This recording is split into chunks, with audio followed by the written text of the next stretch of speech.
Welcome to the Coaching Cast, your working from home managers club. Here to check in with you weekly, to share your working highs and lows, remind you that you're not alone and that there are many of us outside of your current four walls, all trying to be the best coach, leader, manager and human being we can possibly be. I'm Suzy, sales and business coach at Future You Business Coaching, currently taking on my hardest coaching assignment to date, parenting a toddler who does not take too kindly to being questioned. And I'm Lisa, founder of Grip Corporate Coaching, personal performance coach, leader, and chief eye roller when it comes to all nonsensical corporate mumbo jumbo which suffocates rather than advocates. In this podcast, we aim to explore the leadership and coaching techniques required to navigate and survive the current business environment, presenting different topics each episode, which we will discuss with some special guests along the way, sharing ideas, hints and tips for you to take away and try for yourself. We hope you enjoy listening.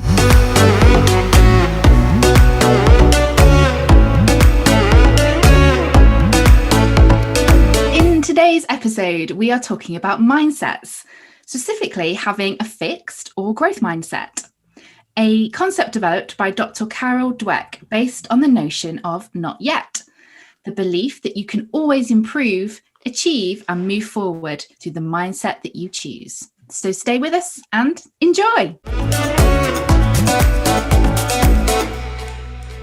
So Lisa, before we get into today's episode, how are you? How's your week been? Yeah, I've had a really good week actually, despite the weather being a bit changeable. It doesn't feel like May, it feels quite cold actually.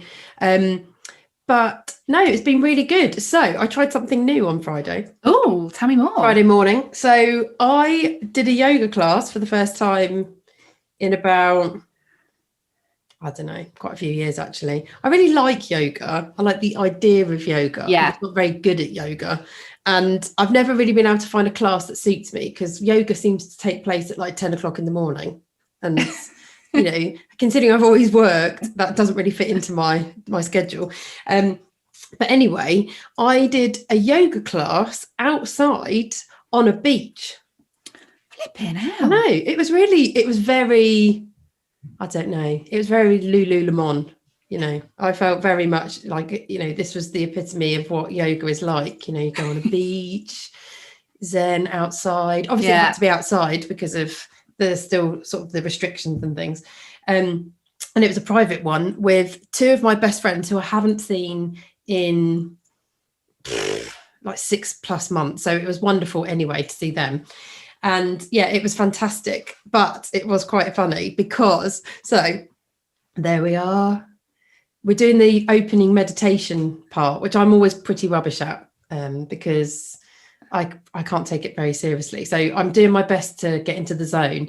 And the yoga instructor was absolutely amazing and had the most wonderful voice, very calm and, you know, soulful and peaceful. So there she is. So we're sitting in a little circle and the sun's shining and she's getting us to like tune into the sounds and the smells. And like notice what you notice, you know, like listen to the waves. Oh, I feel like I'm there with you. She's like, you know, smell the smell of the ocean, the salt and all this. And anyway, we're all sitting there and we're like, you know, taking in the deep breaths because you have to do the exaggerated breaths as well, don't you know, like the, which always cracks me up as well. And I'm thinking, well, I can smell the salty sea air, but I can also smell something a little bit more pungent. And I was thinking, I think I can smell marijuana. And I look over to my friend and my friend's going, she's like, I can smell weed. And we're all going, yeah, we can smell weed. And obviously totally disrupts the Zen moment. And like we look over and on this line of boulders that is there as like a beach, like wave breaker, there's like this couple smoking spliffs and drinking Stella out of a can at 10:15 in the morning on a Friday. And I was like, brilliant. Oh my goodness. So I was like, yeah, respect for getting on it on a bank holiday weekend, I guess, you know, starting early on a Friday. Clearly furlough's working well for them. But yeah, I was just like, well, not quite the Zen moment I was expecting. I think, you know, I should have gone over and joined in. Like, wait, my friend was like, think about it as though we're in India, you know, the smell of the marijuana. I was like, well, I don't think in India they necessarily smoke weed and drink Stella, during their yoga moments. Let's be honest, but yeah. Anyway, it's a new one. So that's what I did. That was my story for last week. I mean, how's your week? I mean, I don't think I can quite follow that. I mean, I've never heard of a yoga session quite on a beach and the sound of the waves. I mean, it sounded the setup was incredibly zen-like. Yeah. And then in that respect, I am very jealous because my week has not really involved much zen, if I'm completely honest. I've had water coming through the ceiling, through various plug sockets in my house, because it's been very rainy and obviously having some building work done, and I don't know what's happened, but anyway, so that was a bit annoying. Generally quite annoying. And also the other thing I found this week is now, because we're obviously going out and about a bit more, to places and seeing people outside and things. Don't know about you, but I've kind of forgotten how to get dressed to leave the house. So I've realised that in the last year, I've probably just been wearing a rotation of joggers and hoodies. So 4 sets of hoodies and joggers, which I've just been rotating. And I've realised now that I can't actually do that. I have to actually potentially put an outfit together, get dressed properly, brush my hair. And A, that takes time. And B, I need to kind of think about what I'm doing and where I'm going, and we're always outside, so I'm having to wear more layers than normal because it was bloody freezing. So I've realised that was something that I'd just completely forgotten the ability to do this week. I found it quite stressful. What have you been wearing then? Elaborate. Nothing too exciting, but I was like, can I get away with an elasticated waist on yes, this? Always, 100%. Joggers. I've become very accustomed, I think, to my joggers in the last. Aren't joggers chic now? I see everyone wearing joggers, and everyone I love the whole look of I'm just casually throwing on my joggers and my hoodie with this and a full face really of makeup. And this really smart coat. I can't pull it off at all, but I've never been able to pull off a pair of joggers. So I can look just as scruffy, but I think I just look scruffy. I don't wear makeup. Well, it's probably because I haven't done my hair. I haven't done a full face of makeup, and I probably haven't had a shower. So that's probably why I look terrible. I'm not doing it right. There is a reason why we record this podcast separately on a remote basis. Yeah, that's true. Thank God for the softness of Zoom. I think I've got the filter feature on. So anyone who watches this podcast, I'll be like, And I also find that the headphones cover up a multitude of sins because no one can ever see how dirty my hair is or how grey it is. So that's always based too. You're giving away all our tricks. Oh yeah. In today's episode, it's all about how our mindset can impact our personal growth and professional success. Research by Stanford University professor Carol Dweck shows how belief in our abilities has a strong impact on our success. Dweck's research talks about 2 mindsets, specifically a fixed mindset and a growth mindset. But what do these terms mean? Well, a fixed mindset is when you think you can't learn anything new, that your abilities are fixed, and you are often resistant to change and so limit your potential. You may spend more time than is required in something called the performance zone, where your goal is to be the best that you can be, concentrating on mastering skills or knowledge and looking to minimize mistakes. A growth mindset is an option to see a future with many possibilities and choices and working towards achieving it.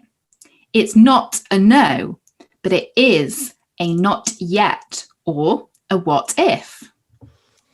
It can sound like I can learn to do anything I want, or I like to try new things, or I'm inspired by others' success. It's based on the belief that attitude and effort determine abilities. So let's bring this idea of a growth mindset to life a little bit more through a well-known story. Who can remember the story of Eddie the Eagle? A true story and also a great film. He role models a growth mindset.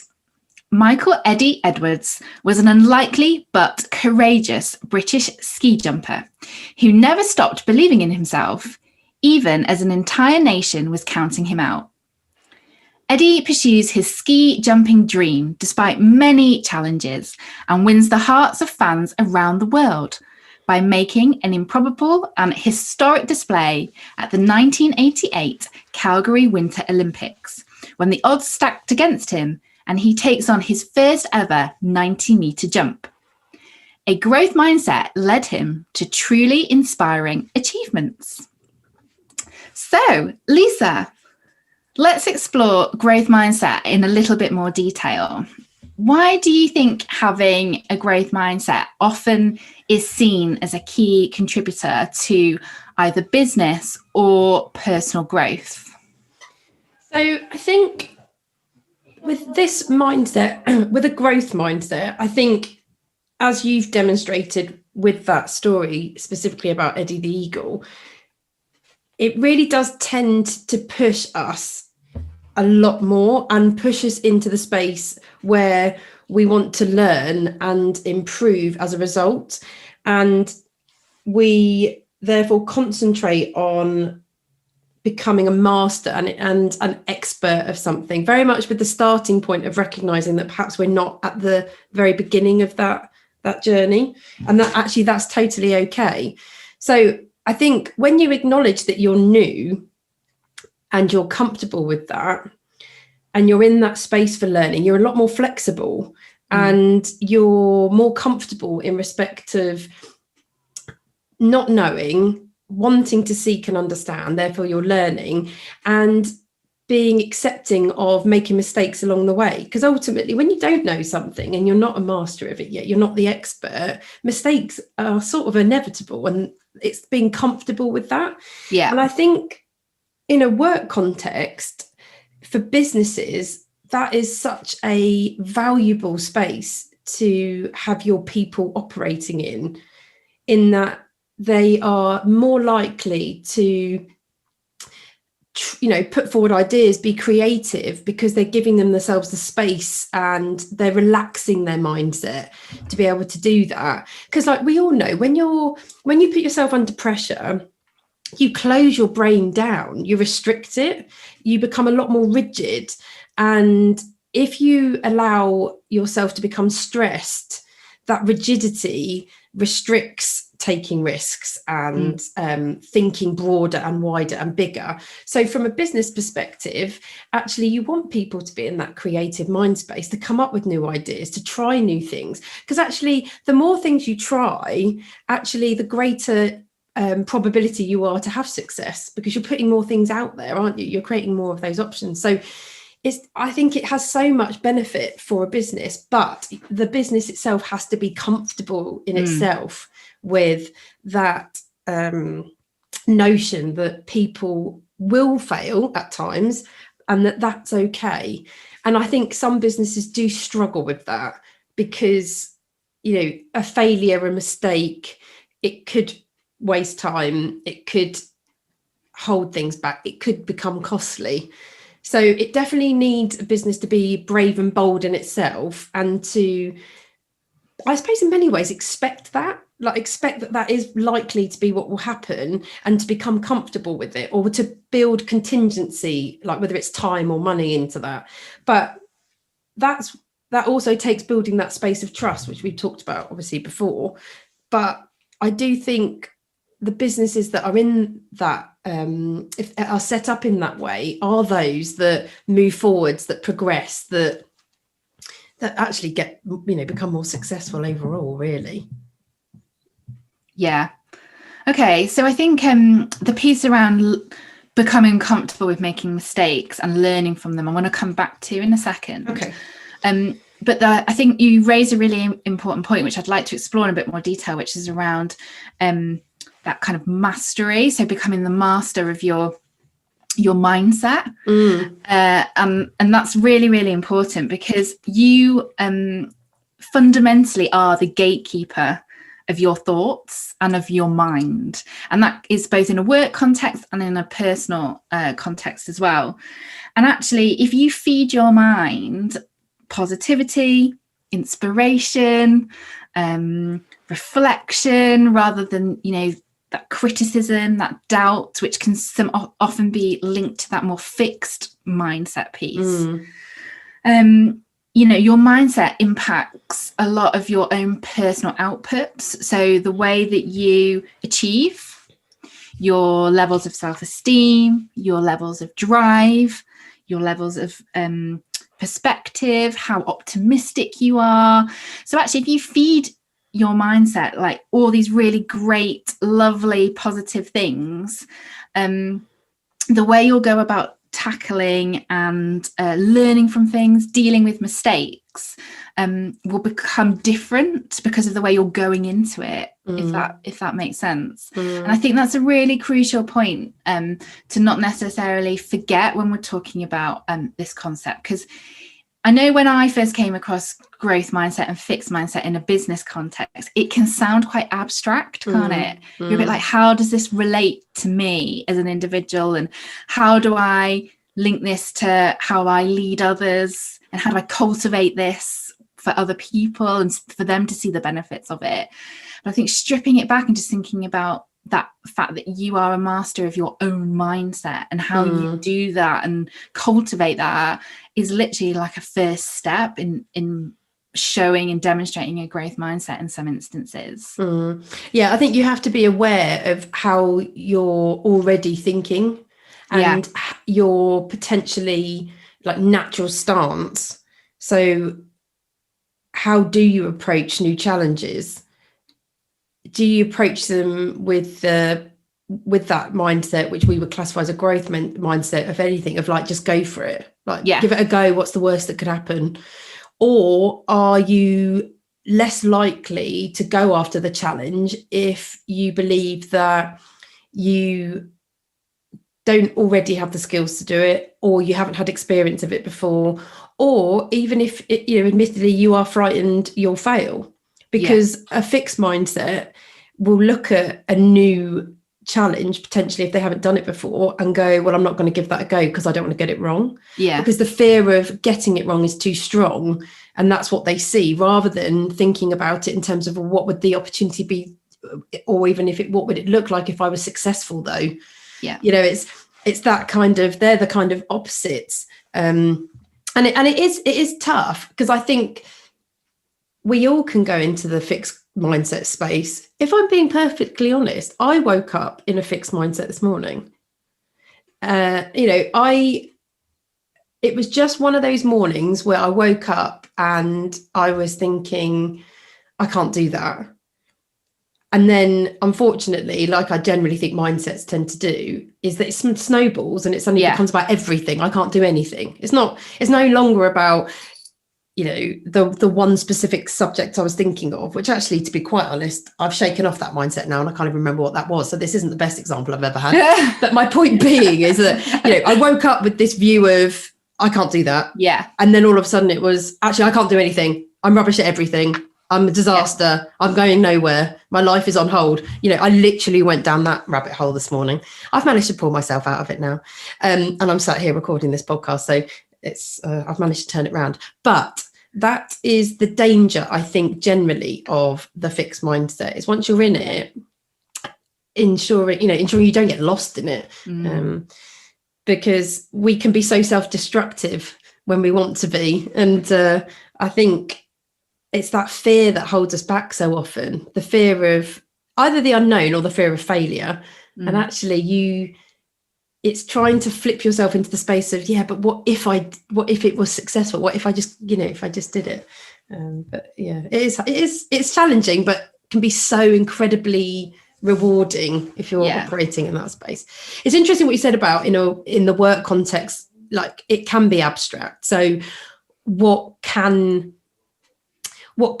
individuals do to adopt it and ensure, actually, if anything, it becomes more of a habit? So what's your experience of adopting a growth mindset and trying to enable it to become a habit for you and your team? I think there's probably one word for me, which in my experience of it was quite fundamental in helping drive or become more aware of your mindset, and also of the way that you demonstrate it in the way that you approach challenge or certain situations, and that's consistency.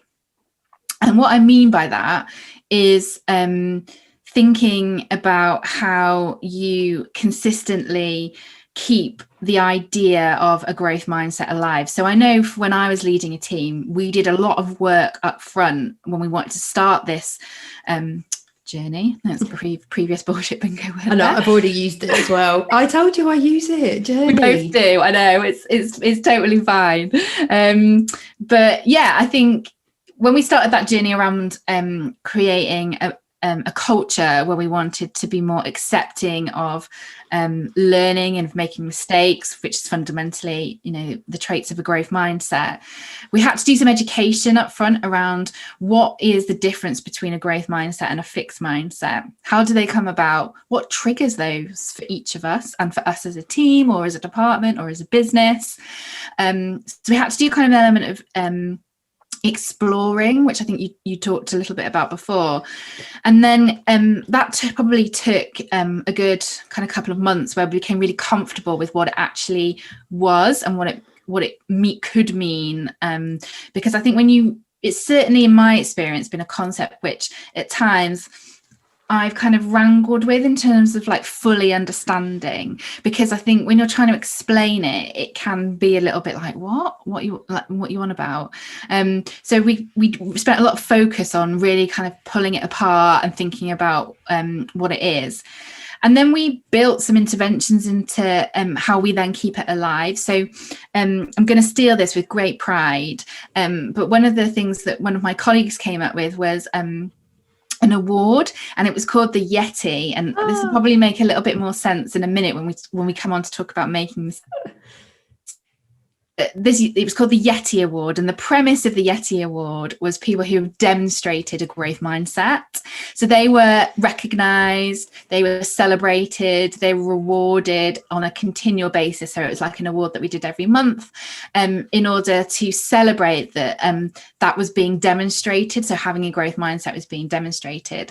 And I think doing little consistent interventions like that really then helps like embed what you're trying to achieve through having a growth mindset within your team or within your business, or even as an individual as well, and catching yourself before you perhaps respond or react to a situation.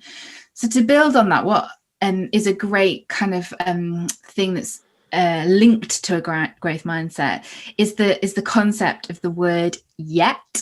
So, I can't do this. So this morning when you woke up, you're like, I can't do this. But actually, if you reframe that and add the word yet, so I can't do this yet, it changes the premise of what you're thinking. And so that will then change how you feel about that situation and that mindset that you will have going into the day or going into a certain situation or solving a problem. And so those three little letters, that one word yet, is so important, hence why the Yeti Awards came about. Which, like I said, I'm stealing with pride, was a brilliant little idea about keeping that concept of growth mindset alive. I think you're so right about consistency, because I think any new idea or new approach requires practice before it becomes the norm. And the more you repeat the practice of what you're doing, so like with the Yeti Award, and I think that's also great because it's celebrating, it's recognizing people for what they're doing, so it's really positive, but it's reinforcing that behavior and saying, we're going to celebrate this, it's really great, we would like more of this.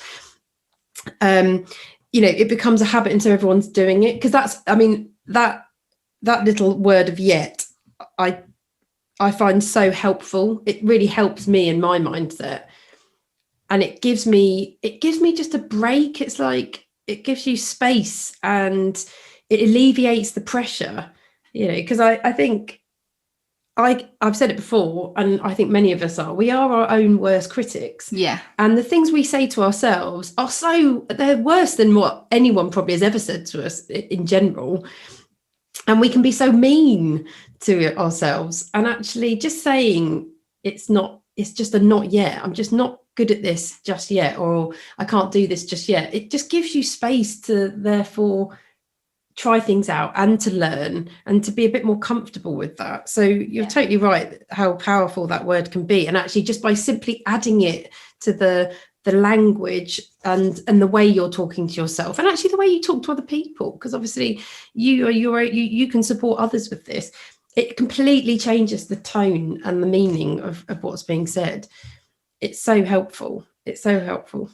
Well, it affects our own self-belief, and fundamentally, we are the input to how we, cultivate our own self-belief. It comes from us, and just using that little word on a frequent basis, can really help build that.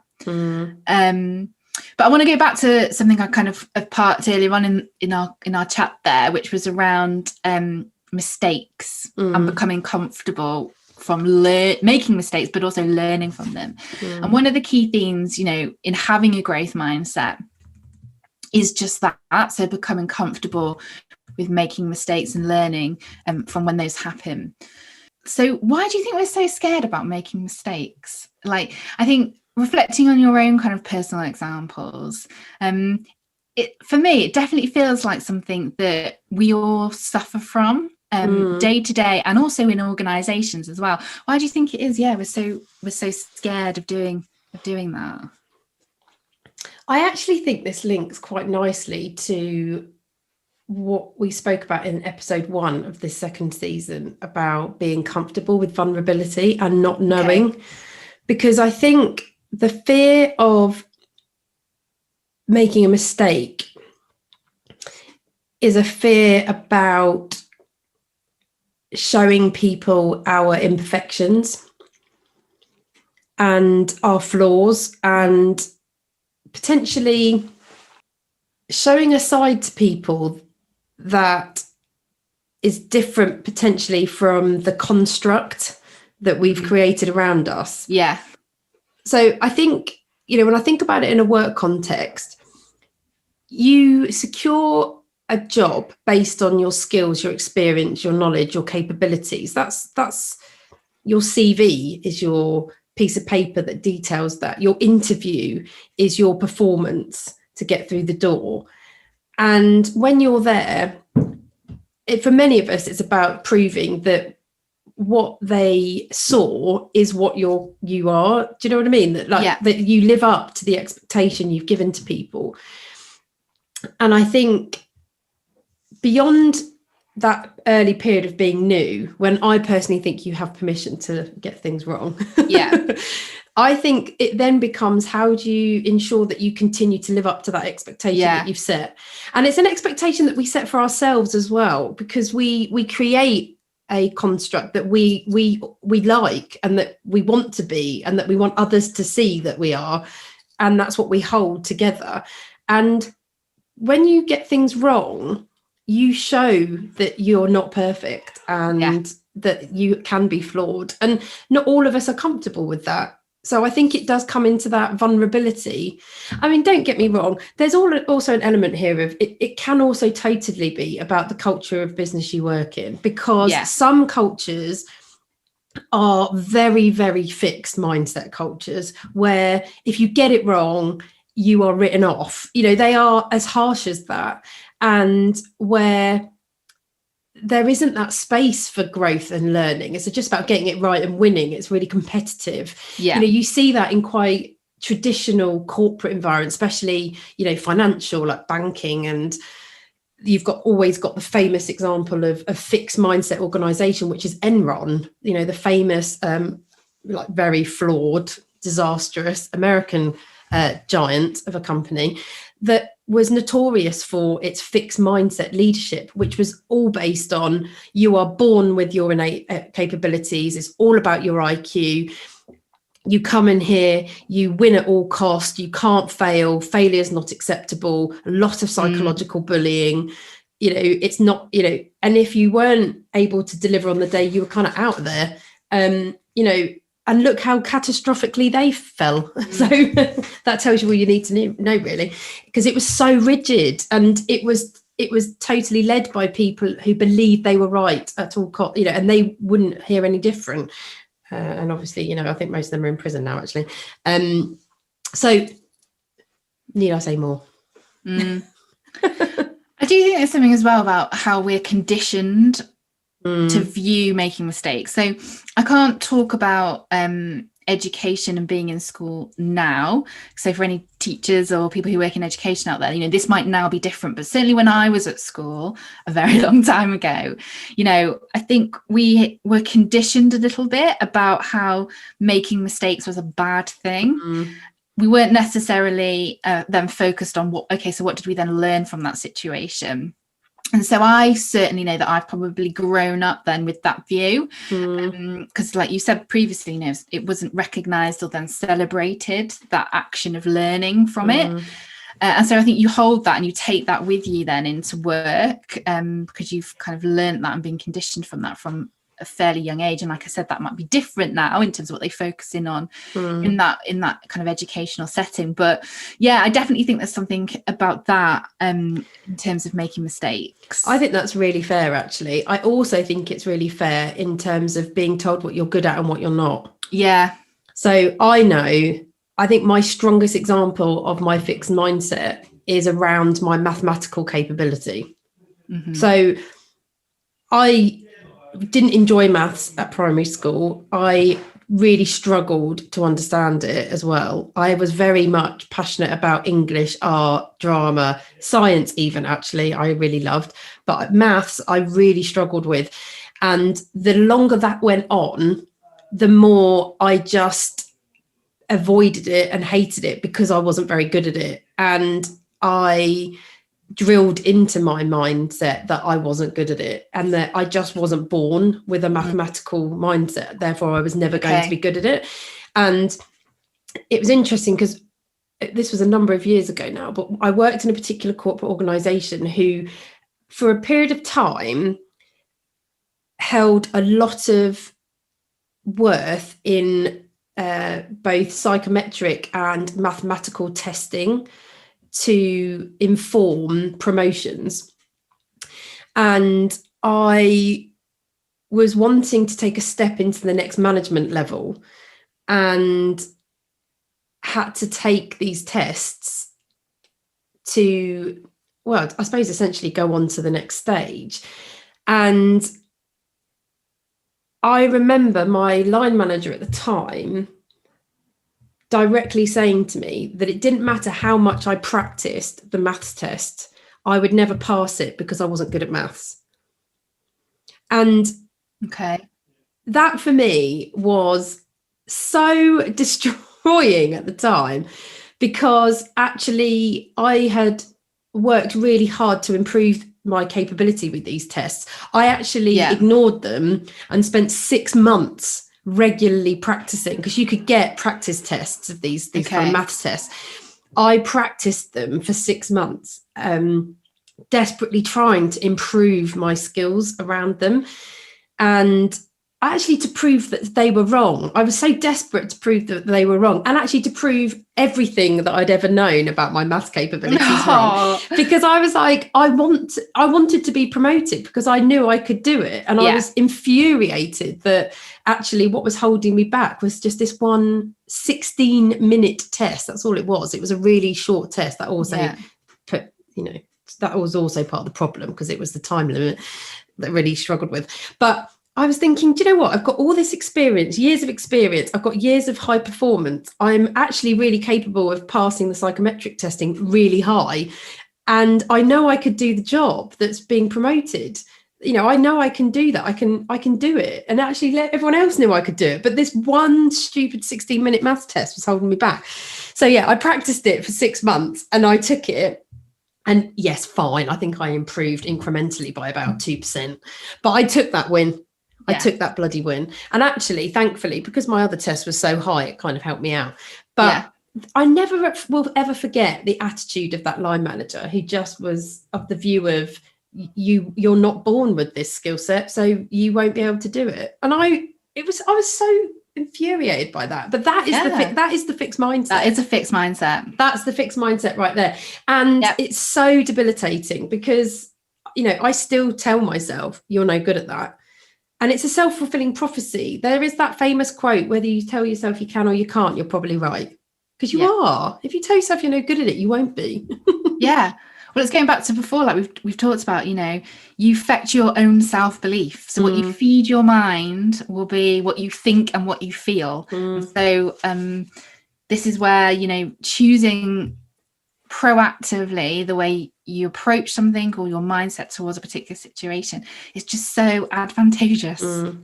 But I get it can be challenging. Yeah, I think for me, like an experience of making a mistake and then learning from it and trying to be comfortable with doing so was when I was training to become a certified coach. So I was doing before I started my qualification at uni, so I went back to university to study to be a coach, and I was working full time as well. So I was doing probably some like informal coaching in the workplace, but never necessarily been trained in how to do it properly. So I was taking myself back to uni to do it, and learned loads of theory, loads of techniques, obviously, like lots of hints and tips to take away. And then I had my first coaching session with a client to kind of, you know, practice what I'd learned at university and put that into play. And it just went totally like AWOL, the session. It just went totally wrong. And the reason for that was because I was in my own mind. So I'd got massively overwhelmed with everything that I'd learned. And I'd kind of put pressure on myself to use like every tool that we'd been through, every technique that I'd learned, ask every question. I was over analysing what questions I was asking, so I wasn't necessarily concentrating on the other person as much as I should have been. And I was in my own head from kind of start to finish. And so the session kind of didn't go as well at all as what it should have done.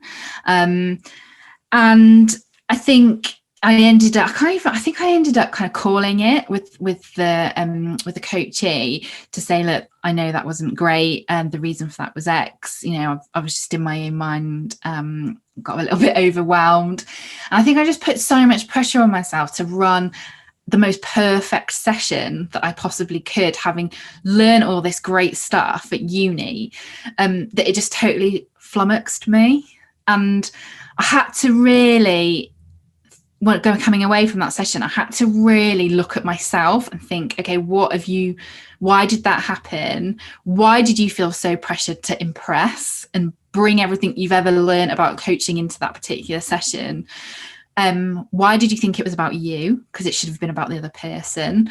And yeah, it took me a long time to, you know, a fair kind of week or so to really become comfortable with the fact that I'd made that mistake and learn from, okay, so what am I going to do differently then for my following sessions? And it's just, you know, it can be hard to do that. And I'm not saying that that's something we should all be doing, you know, all of the time. We can't have a growth mindset all of the time into every scenario that we go into. But I think having an awareness that it can help us at certain times is so crucial. If you're a listener now listening to this and thinking, okay, you know, I'd like to adopt a growth mindset a little bit more in my day-to-day, either for me or with people I manage, what would be some of your top tips in doing so? I think the best tip, and the one that we've both acknowledged, and I know I have used to great effect, is adding those 3 little letters to how I think about things. It's the yet for me. Yeah. And that when I am in a space of, I can't do this, I'm never going to be able to do this, just stopping and rephrasing what I'm saying and adding that it's a not yet, it's not a never, it's a not yet. I can't do this yet, as you articulated so well earlier. I think that is the simplest, easiest place to start. Mm-hmm. And you can do that now and start integrating that language into your team that you work with and encouraging and supporting them to do the same. I think that is my toppest tip, the toppest of the top. The toppest of the top. The toppest of the top tips. That is a great place to start, I think. Well, it is a great top tip. And like you said, I also agree with that as well. I think to kind of add to that, I would say probably just doing a little bit of self-reflection. So identifying and recognizing your fixed mindset triggers, because we all have them. And don't get me wrong, we're not saying in this episode that you should have a growth mindset all of the time, because you are only human. Like, you cannot possibly do that. You will absolutely fall into a fixed mindset, as Lisa explained about her mindset when she woke up this morning. But it's about having that knowledge around what triggers your fixed mindset in yourself, but also for other people as well. So I think my second top tip would be spending some time identifying and recognizing what those fixed mindset triggers are. And then the final thing from me would be about how we, frame and deal and view around making mistakes, especially if you manage people. Mm. So in your, next one-to-one with those team members, perhaps asking them, what mistake have you made this month? And what have you learnt from it? And those simple little questions will get them thinking in a slightly different way, and teasing out those learns will start creating over time that culture of it being okay to make mistakes and learning from them, and perhaps sharing something that you've learnt from making a mistake that month, so that again, we talked about it in the first episode, that kind of balance of vulnerability in the relationship. So yeah, in your next one-to-one, or even as in a team meeting, spending a bit of time just talking about making mistakes, where you've done that, role modeling it, and also what you've learned from those experiences, to create that culture of that a growth mindset, is encouraged, I suppose, in that setting. I think the only other suggestion from me is actually, how can you proactively put yourself into the learning zone? So what opportunities can you identify to challenge yourself and to enable learning? Because I think during this past 12 months, during the pandemic, we've talked about the monotony of, for some of us, not all of us, but for some of us who have been working remotely, and actually how that's impacted our motivation levels and our energy levels. I think being in the learning zone really helps you to reignite your brain and to trigger new thinking, to re-energize. And actually, it's not just about waiting for opportunity to come a knocking. You can seek new opportunities for yourself, and they can be any size. I'm not talking about huge change or huge opportunities. I'm talking about small things as well, like day to day.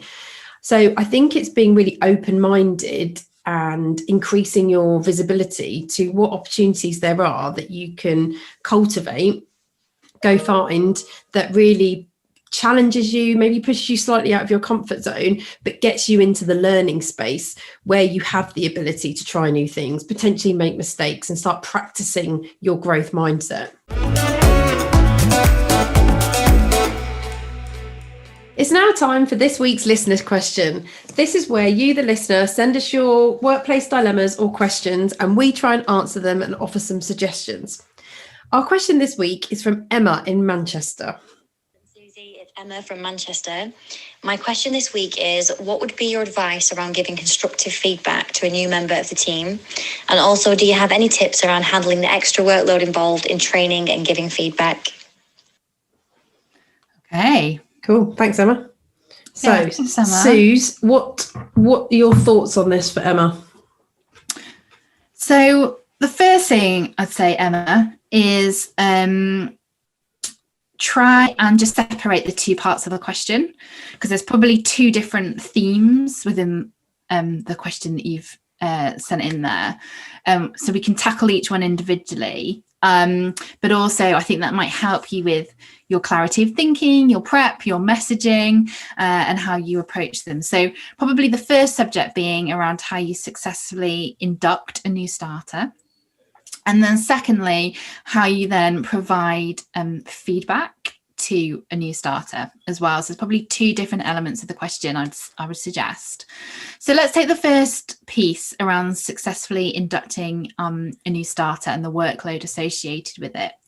So I'm going to be a bit firm here and give a bit of a home truth, because to do this well and reap the benefits of a good employee, it does take time and investment from you as a line manager in the short term. But I can promise it absolutely is worth it in terms of the long-term benefit of spending that time investing in that person up front. So try and stick with it and make sure within your onboarding, you're not only covering off, the functional skills and knowledge, but also the bit around, how we get things done around here. So the behaviors you need to see, and also setting those limits and boundaries. So for example, that could be like how the two of you work together, or how you're interacting with clients or customers. And I think by setting those boundaries up front, that makes it then easier linking into the second part of your question around delivering any feedback if that's required later down the line, because you can refer back to those boundaries that were set originally. And, I think just doing those kind of two in hand, a comprehensive induction is time consuming, but you can over a period of time start then weaning yourself out of that and spending the amount of time that you are with inducting that person into the organization. I think secondly, on providing feedback, my recommendation would be just firstly to proceed with a curious mindset. And we talk a lot about this in our episode with Helen, actually, in season 1, which I think is episode 8. Keep calm, keep factual, keep collaborative, especially if the person is still relatively new to the position or organization. Prep a conversation, but don't let that prepped conversation dictate the flow. So, go with it and see what that other person says and how they respond to your questions. If you are needing to deliver some feedback, if that person hasn't necessarily kind of come to the conclusion that you were wanting through your questioning, a really good methodology is using a model which I've used quite a lot in my career. It's called the SBI model. So it's basically focused on the situation, the behaviour and the impact of a particular situation or scenario, and it's pretty self-explanatory. I find it quite easy to use as well, and to tie into conversations. And you don't have to deliver feedback in a confrontational way. It doesn't have to be like that. You can just build it into a conversation and use it to help the other person develop and support them. And I think that's a really crucial message to also be landing within that conversation as well. So try not to be scared of it. It is a conversation to hopefully help the other person grow and move forward. They would be probably my bits of suggestions to help with that scenario. Lisa, have you got anything you'd like to add? I think you have nailed it. I don't think I have anything to add to that, to be fair. I thought that was good advice there. So I'll take that. Yeah, I'll leave it there. So thank you very much, Emma. Good luck with that. Let us know how you get on. If those of you who are listening have your own thoughts on this and would like to share, or you have a question for us to answer, please get in touch. You can email us at hello@thecoachingcast.co.uk, or you can always send us a message on Instagram at thecoachingcast. It's now time for Bullshit Bingo, where we call out phrases which get commonly used in the workplace, which, quite frankly, make us cringe. Today's Bullshit Bingo is from Elsie, who sent us this one on Instagram. It is a phrase often used, and it is, "Let's get all of our ducks in a row," referring to making sure you are ready to go without hesitation in completing a task or achieving an outcome. Thoughts, Lisa? So I do think I have a tendency to take these bullshit bingos and make them really literal, but I can't help it. So weirdly, this morning I was driving along and there was this queue of traffic, and it was in a particularly awkward position in this little village where it gets very narrow, people double park. It's all about letting people, come through right of way, which most people generally ignore. And this queue was taking a long time, and I was blaming this tiny little car in front and being like, oh, for God's sake. I was like, what's taking them so, effing long? And as I drove past, I realised it's because there was this little row of ducks. In a row? Yeah. And the reason the traffic had taken so long was because they were allowing the ducks to waddle across the road. And anyway, that made me laugh. So it was as though they knew that we were talking about today's bullshit bingo. It wasn't a very orderly row. I don't think they'd taken their own advice on this one. They were a bit all over the shop, but that was probably because they'd got a little bit jittered by the oncoming ginormous vehicles that looked like they were going to squash them. But yeah, I'm sorry, I've taken it literal as usual, but that is my view on bullshit bingo today, because strangely, coincidentally, I saw some form of a row of ducks this morning. What about you? Well, I think I also am quite a literal person anyway, and I've done the same. So I literally visualize some ducks all kind of sat there ready to go in a row, whether that's eating bread or stealing bread or actually, no, they're not meant to eat bread anymore, are they?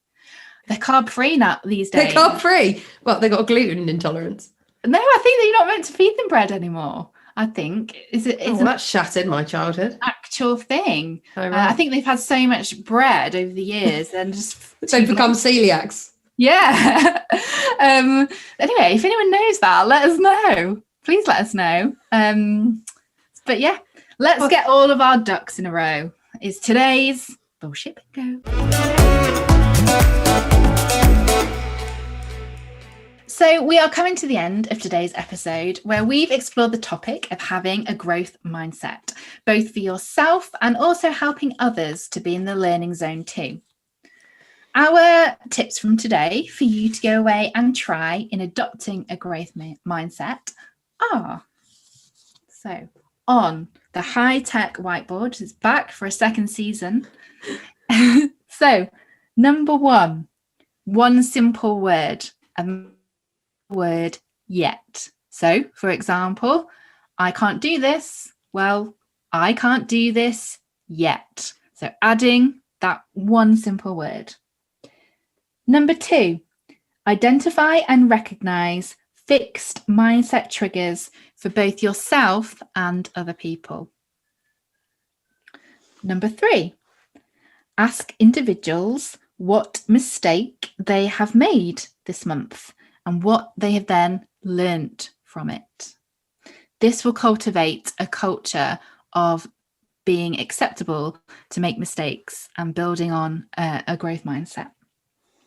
And number 4, identify opportunities to get into the learning zone and practice a growth mindset. So they are our 4 top tips on this week's episode, all about having a growth mindset. Also, you can try asking yourself the following questions this week. Number 1, how can I adopt a growth mindset this week? What will I do differently? Number 2, how will I support my team to practice a growth mindset and support them to be in the learning zone? And number 3, consider a piece of work you are doing right now and ask yourself, how can I anticipate the setbacks? And how will I overcome these? We hope you enjoyed today and have some new ideas to take away and try for yourselves. If you have any questions, thoughts or feedback, we'd love to hear from you. So please contact us at hello@thecoachingcast.co.uk or on Instagram @thecoachingcast.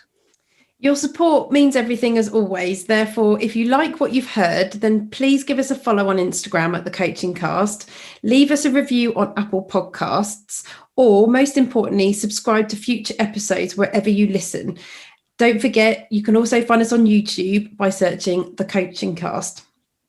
Our episode next week has a special guest joining us. The first one of the new season, where we will be talking to Joanne Wheatley, Executive Coach and Supervisor, who has recently been awarded the accolade of EMCC Global Coach 2020. Really exciting. Excited to chat to Joanne on next week's episode. We both love music and we use it to motivate and energize us. So we like to finish each episode of the Coaching Cast with our personal song recommendation, giving you positivity and energy as you launch into that next Zoom or Teams meeting. It's my choice this week, and I have chosen Peace of Mind by Above and Beyond. It's an absolute trance tune. So go. Techno. Thank you so much for listening. Have a great week. And remember, you've got this.